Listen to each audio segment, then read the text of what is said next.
सुप्रभात प्यारे बच्चों। आज मैं आपको पढ़ाने वाली हूँ सर्वनाम।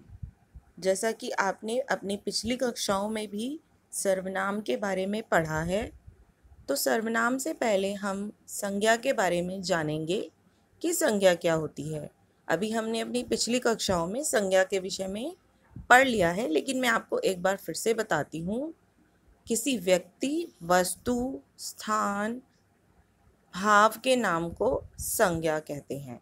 तो आइए अब संज्ञा और सर्वनाम का भेद समझें। नीचे दिए गए अनुच्छेद को ध्यानपूर्वक पढ़िए और समझिए।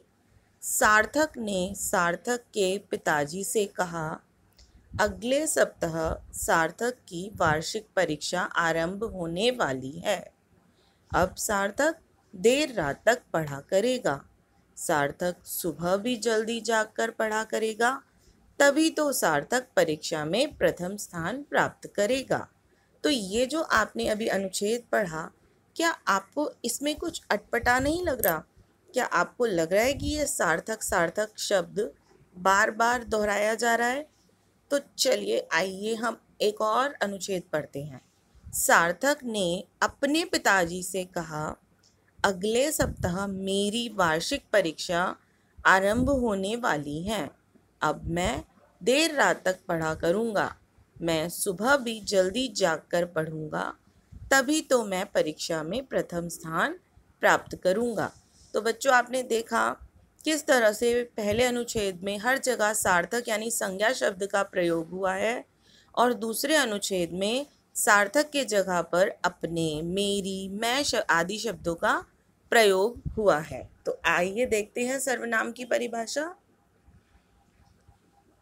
प्रथम अनुच्छेद में संज्ञा शब्द सार्थक का बार बार प्रयोग होना अटपटा लग रहा है, परंतु दूसरे अनुच्छेद में सार्थक के स्थान पर अपने, मेरी, मैं शब्दों के प्रयोग से वाक्य रोचक लग रहा है।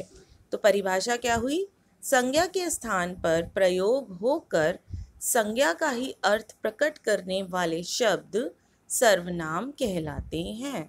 तो आइए सर्वनाम के बारे में कुछ और पढ़ते हैं।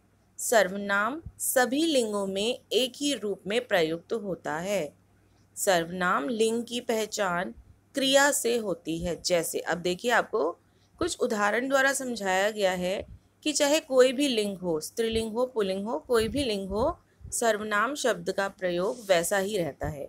जैसे वह खेल रहा है, अब यहाँ पर खेल रहा है से पता चल रहा है कि पुल्लिंग है, और वह खेल रही है, अब यहाँ पर भी हमने वह का प्रयोग किया, रही है यानी स्त्रीलिंग है तब भी।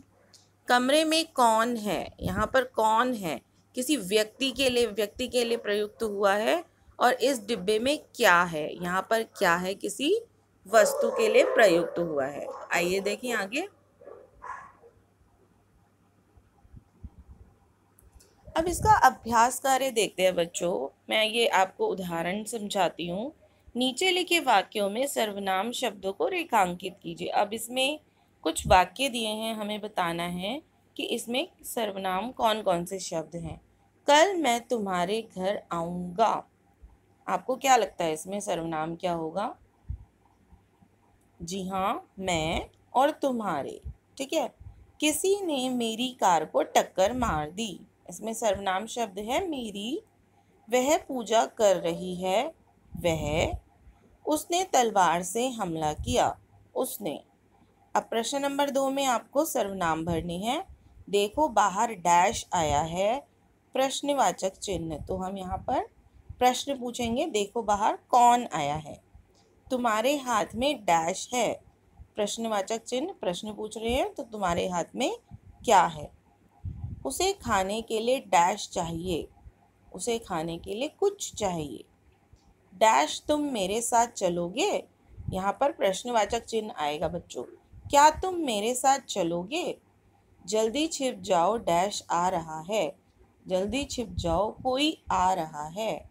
मैं डैश पास जाकर शिकायत करूं, प्रश्नवाचक चिन्ह, मैं किसके पास जाकर शिकायत करूं। फर्श पर डैश गिर गया है, फर्श पर कुछ गिर गया है।